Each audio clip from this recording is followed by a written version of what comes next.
Hello please subscribe to top Telugu TV. వివాదాస్పద దర్శకుడు రామ్ గోపాల్ వర్మ ప్రస్తుతం బయోపిక్లపై పడ్డాడు. ఇప్పటికే ఎన్టీఆర్ జీవిత కథ ఆధారంగా లక్ష్మీస్ ఎన్టీఆర్ సినిమాను తెరకెక్కించిన వర్మ తీవ్ర దుమారమే రేపారు. తెలంగాణలో విడుదలైన ఈ సినిమా ఏపీలో ఇప్పటికీ రిలీజ్ కాలేదు.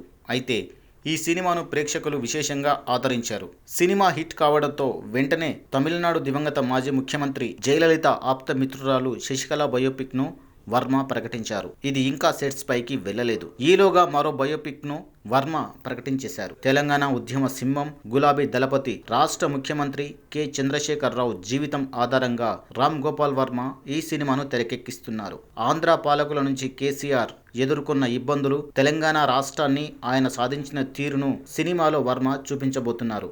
ఈ సినిమాకు ది అగ్రెసివ్ గాంధీ అనే పవర్ఫుల్ ట్యాగ్ లైన్ను వర్మ పెట్టారు. ఆడు తెలంగాణ తెస్తానంటే అందరూ నవ్వింట్రు అనే డైలాగును పోస్టర్పై రాశారు.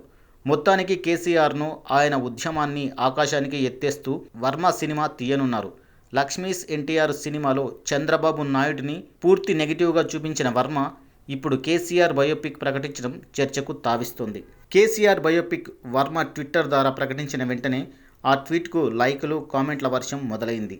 టైటిల్ అద్భుతంగా ఉందని కేసీఆర్ అభిమానులు వర్మని కొనియాడుతున్నారు. జై కేసీఆర్, జై ఆర్జీవీ అంటూ కామెంట్లు పెడుతున్నారు.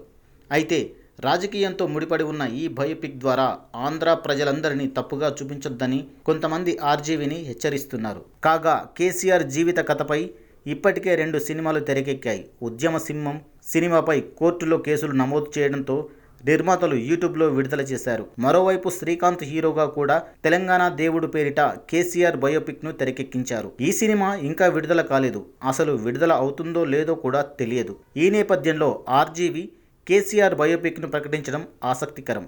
For more details please like, share and subscribe.